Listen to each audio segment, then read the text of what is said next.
సాధారణంగా ప్రభుత్వం మారినప్పుడు నామినేటెడ్ పదవులన్నీ రద్దయితాయి.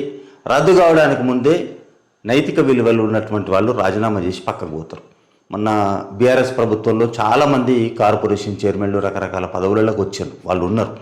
తర్వాత ఎన్నికలలో బీఆర్ఎస్ పార్టీ ఓడిపోయింది, వెంటనే కాంగ్రెస్ పార్టీ ప్రభుత్వం ఏర్పడ్డది. జనరల్గా ఈ సందర్భంలో కార్పొరేషన్ చైర్మన్లు కానీ సంస్థల చైర్మన్లు కానీ నామినేటెడ్ పదవుల్లో ఉన్న వాళ్ళు వాలంటరీగా వాళ్ళు దాన్ని రిజైన్ చేసి ఇంటికి వెళ్ళిపోవాలి. ఇది గౌరవప్రదంగా ఉండే విషయం. కానీ పాపం బీఆర్ఎస్ వాళ్ళ అధికారానికి మరిగి ఆ పదవులు వదిలిపెట్టడానికి ఇష్టపడలేదు.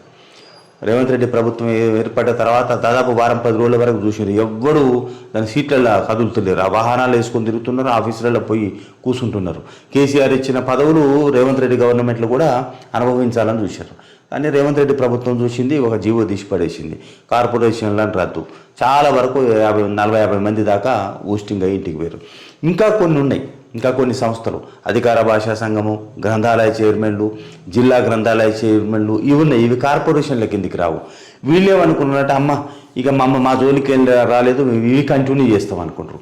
మొన్న అవి కూడా చేసినారు. అధికార భాషా సంఘం తీసేసారు, గ్రంథాలయ చైర్మన్ తీసేసారు, జిల్లా గ్రంథాలయ చైర్మన్లు కూడా ఊస్టింగ్ అని ఒక ఆర్డర్ ఇచ్చేసారు. ఇంకా కూడా కొన్ని ఉన్నాయి. బుద్ధవనం లాంటి పోస్టులు ఉన్నాయి. తర్వాత ఎస్సీ కమిషన్ చైర్మన్ లాంటివి కూడా ఉన్నాయి. కాకపోతే ఎస్సీ కమిషన్ లాంటివి కాన్స్టిట్యూషనల్ పోస్టులు కావచ్చు. అయినప్పటికీ వాళ్ళు ఒక ప్రభుత్వం నామినేట్ చేసిన పదవిలో ఉన్నప్పుడు నైతిక బాధ్యత వహించి రాజీనామా చేయడం ఉత్తమం. చాలా వరకు బీఆర్ఎస్ ప్రభుత్వం నుంచి లబ్ధి పొందిన వాళ్ళు, ఆ పదవుల్లో ఉన్నవాళ్ళు ఆ ప్రభుత్వం పోయిన తర్వాత పక్క తప్పుకుంటేనే గౌరవప్రదంగా ఉంటుంది. ఆ పని ఇంకా కొంతమంది మిగిలినట్టుంది, చేయాలి. చేయకపోతే రేవంత్ రెడ్డి ప్రభుత్వం మెడల నుంచి చేయించాలి. ఇక్కడ మరొక విషయం కూడా ఉంది. కొంతమంది డిప్యూటేషన్లు ఉన్నాయి. 10 సంవత్సరాలుగా ఒక్కొక్క సీట్లో కూర్చున్న వాళ్ళు ఉన్నారు. వేరే వేరే సంస్థలల్లో, డిపార్ట్మెంట్లలో వాళ్ళు ఉద్యోగాన్ని చేసుకుంటా వాళ్ళు డిప్యూటేషన్ మీద వచ్చి వాళ్ళకి ఇష్టమైన కీ పోస్టులలో ఉన్నారు. ఆ పోస్టులలో వీళ్ళు ఇంకా ప్రభుత్వం దృష్టి మళ్ళనట్టుంది. వాళ్ళు అక్కడనే పట్టుకొని ఎలాడుతున్నారు. ఇప్పుడు కల్చరల్ డైరెక్టర్గా మామిడి హరికృష్ణ ఇంకా కొనసాగుతున్నాడు. నిన్న కూడా ఆంధ్ర సంఘాన్ని తీసుకొచ్చి రవీంద్ర భారతిలో ఏదో పుస్తకావిష్కరణను పెట్టిండు. ఇప్పుడు ఈ మామిడి హరికృష్ణ ఏ సంస్థనో ఆ సంస్థకు పంపిస్తే కనీసం రవీంద్ర భారతి బాగుపడుతుంది. ఈయన 10 ఏళ్లలో రవీంద్ర భారతిలో కల్చరల్ డైరెక్టర్గా ఉండి సర్వనాశనం చేసిండు. తెలంగాణ సాహిత్యాన్ని విధ్వంసం చేసిండు.